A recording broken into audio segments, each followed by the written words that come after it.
بسم اللہ الرحمن الرحیم۔ السلام علیکم۔ دھات کے کیپسول میں بند ہو کر ہزاروں میل سمندر کی گہرائی میں سورج کی روشنی سے بے نیاز مہینوں پانی کے اندر رہنے والے ہی حقیقت میں اپنے وطن سے محبت کے حقیقی دعوے دار ہیں۔ اس وقت جہاں ہر ملک اپنی فضائی حدود کو مضبوط کرنے کے جتن کاٹ رہا ہے، ٹھیک اسی طرح گہرے پانیوں میں ملک کی بحری حدود کی حفاظت کے لیے خطیر رقم خرچ کی جا رہی ہے۔ ہر ملک اپنی فوج کو مضبوط اور مستحکم بنانے میں مصروف عمل ہے۔ جنگ اب صرف بارڈر یا فضائی حدود تک محدود نہیں رہی، بلکہ اس نے پانیوں میں بھی اپنے نقش چھوڑے ہیں۔ یہ جنوری 1945 کی بات ہے، جب جرمن ملٹری ٹرانسپورٹ کا بحری جہاز اپنے سفر پر رواں دواں تھا۔ اچانک اس کی ٹکر سوویت آبدوز سے ہو گئی۔ اس خوفناک حادثے میں 9400 افراد لقمہ اجل بنے۔ یہ سمندری تاریخ کا ایک ایسا واقعہ ہے جس میں سب سے زیادہ افراد ایک بحری جہاز کے تباہ ہونے کی وجہ سے ہلاک ہوئے۔ ایک بحری آبدوز کی طرف سے اس سے زیادہ جانی نقصان آج تک کسی کو نہیں پہنچا۔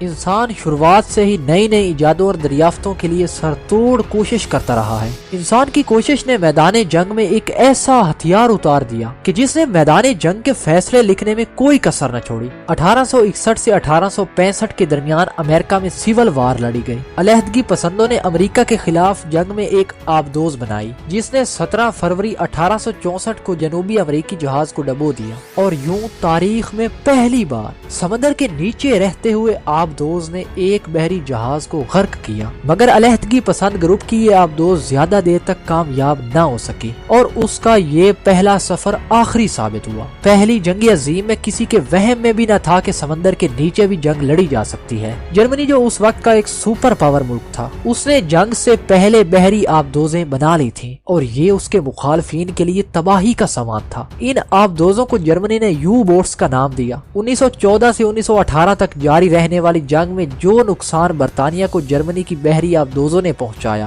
وہ شاید ہی آج تک پہنچا ہو۔ بحری اوقیانوس میں برطانوی بحری جہاز پاتھ فائنڈر اپنے سفر پر رواں دواں تھا کہ اچانک جرمنی کی یو بوٹ آبدوز نے اپنا پہلا شکار کیا، اور یوں منٹوں میں اس جہاز کو ڈبو دیا۔ جرمنی کی یو بوٹ نے پاتھ فائنڈر کو اس دشمن کی طرح مارا جو نظر تو نہیں آتا مگر اپنے دشمن کو چھوڑتا بھی نہیں۔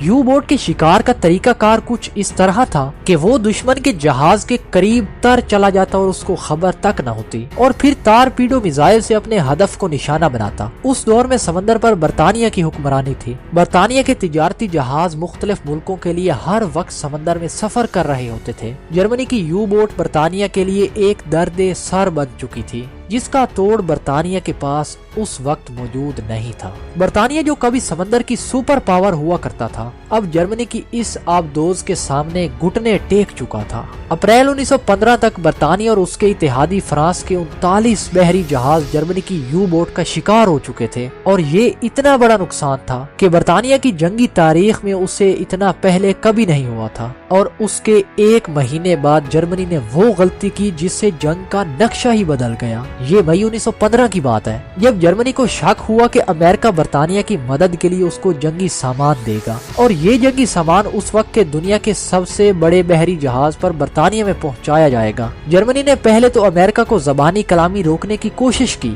بعد میں اس نے امریکہ کے اخبارات میں اشتہارات بھی دیے کہ جس راستے سے یہ جہاز جا رہا ہے وہاں پر برطانیہ اور جرمنی کی جنگ جاری ہے۔ اگر یہ جہاز اس راستے سے برطانیہ گیا تو اس کو تباہ کر دیا جائے گا۔ مگر ان دھمکیوں کا کچھ اثر نہ ہوا اور جہاز کے لنگر اٹھا دیے گئے۔ امریکی مسافر بردار جہاز سمندر کی لہروں کو چیرتا برطانیہ کی جانب بڑھ رہا تھا۔ اب یہ جہاز برطانیہ کی سمندری حدود میں داخل ہی ہوا تھا کہ جرمنی کی آبدوز یو بوٹ نے اس پر تارپیڈو فائر کر دیا، اور یوں دنیا کا سب سے بڑا جہاز 7 مئی 1915 کو چند منٹوں کے اندر پانی کی سطح سے غائب ہو گیا، اور اپنے ساتھ سوار جہاز کے عملے سمیت 198 مسافروں کو بھی سمندر کی تہہ میں لے گیا۔ اس جہاز کی تباہی کے بعد امریکہ جرمنی پر بہت غضبناک ہو گیا، مگر بعد میں جرمنی نے اس کی معافی مانگ لی۔ مگر برطانیہ اور اس کے اتحادیوں کے بحری جہازوں پر یو بوٹ سے حملے جاری رکھے۔ 1916 کے آخر تک 1000 سے زائد بحری جہازوں کو پانیوں میں جرمنی نے غرق کر دیا۔